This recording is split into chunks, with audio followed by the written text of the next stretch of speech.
Well, I Just want to wanted to share know, I want to ask you, what do you mean now, in your study, you mentioned the 3 ideology dimensions, and I want you to touch a little bit on that, as well as, you know, what you call both ands. You know, Okay.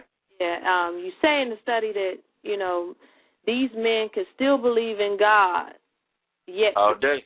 in illegal activities. So if you could touch on the 3 ideology dimensions and a little bit about both ands, and let the listeners know what you're talking about.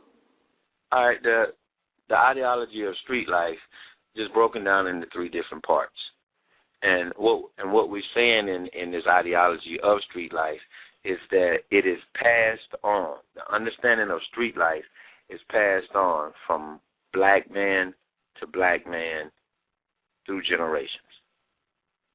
So what I've learned, I've actually received from my great-great-great-great-great-great-grandfather, because he passed it on to the great-great-great-great-grandfather and so forth.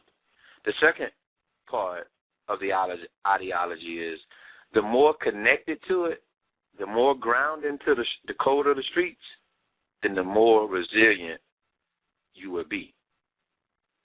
And what we mean by resilient is we see crime as a coping mechanism for those structural inequalities that I was talking about. Not having a job. How am I going to eat? Charles Darwin comes back into play, survival of the fittest. You can take all these variables that I'm talking about, no jobs, bad schools, no education, and you can put them in any country, in any nation, any time of existence, and the result is going to be what? Crime.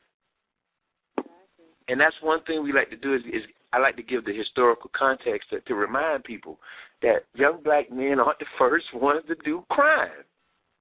They're responding to the structural conditions that they see every day outside of their windows. It's a coping mechanism. I am not excusing accountability, but it is a coping mechanism for not having resources. The third part of the ideology is used for personal and economic survival. And that's where you start getting into, you know, the set of activities that helps define street life. So you may see robbing, illegal activities, robbing, selling drugs, hustling, number running, pimping. You may see that. But you're also going to see the bonding activities that these men do, joking, playing the dozens. I'm born and raised from the South, so Negro League baseball games were huge when I was growing up. I mean, just the education and the life lessons I got from being on the back of the truck with my uncles and listening to them tell stories about life, let alone the baseball game, I still use those to further my education and to drop knowledge on young kids now. So these are all, you know, I move from what's called like an assets base in the community where most folks would like to go in and just only focus on what's negative. But why don't we focus on what's positive and bring those to life? So those are the 3 ideologies, 3 parts of the ideology of street life. Both and, right? What we talk about when we're saying both and is that I can today sell drugs, understanding for good or for bad, understanding the coping mechanism. I can sell drugs today in this community, and tomorrow I can walk the elderly women across the street to church or to the grocery store or host a barbecue. It doesn't mean that they are devils, because if you understand the coping mechanism and the resiliency, it doesn't change that value system that they've been given as young black men. It's a struggle. It's a struggle. You can hear Young Jeezy say all the time, I mean, not all the time, but in his song, about how conflicted he was when he was selling dope and his mama was addicted to it. Oh, wow. These are real stories these young black men are going through. You know what I mean? I mean, can you fathom having to come in the house with your package, with the money you done made, but at the same time hiding the package and deciding how much money you're going to put in the house because young black men going to take care of mama? That's both and. And that's a psychological struggle. Man, I don't know what's worse, because I'm selling the dope or because my mama addicted to it. It's not as easy as we would like to portray them as being an outcast or the devil or the bad person. And I don't believe, and this is up, of course, for argument, that if we give them other resources and other options and believe in them, then we might get different results. Hey, you're absolutely right. Prof, I want to ask you this. We did a little reading, and I know you have a saying that you repeat to your students: wherever you shine the most light on, you will find the most dirt. Yes, Brother, sir. I would like for you to explain to our listeners as that saying relates to racializing crime, and also where racializing crime actually comes from, if you would. Right. All right, I'm going to work backwards with you, Clark. Okay? Okay. We're going to go back to the 60s real quick, and we're going to talk about, first of all, we're going to talk about civil rights. Okay? The purpose of civil rights was to make non-white folks a part of the American culture, correct? And one thing that I always want people to understand, if we were already included in constitutional rights, then we wouldn't have needed amendments or civil rights.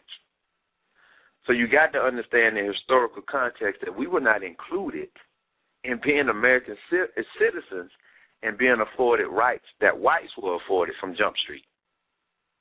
So we can talk about emancipation and all that, what Abe Lincoln did, and we can talk about civil rights getting into the 60s. That didn't happen until the conversation with Dr. King and Malcolm X and what they were doing. I really want us to understand that.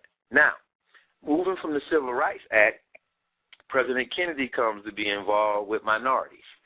And we love President Kennedy, don't we? Because President Kennedy was a white Irish Catholic that really, really, really held down African Americans, right? Wrong. It was a political ploy because he realized that the Russians were not comfortable with the way Americans were treating other Americans that happened to be black Americans. So what President Kennedy was very, very, very, very, very, very conscious of, they were going to ruin trade relationships with Russia, which would impact other international trade relationships if they didn't do something for the blacks.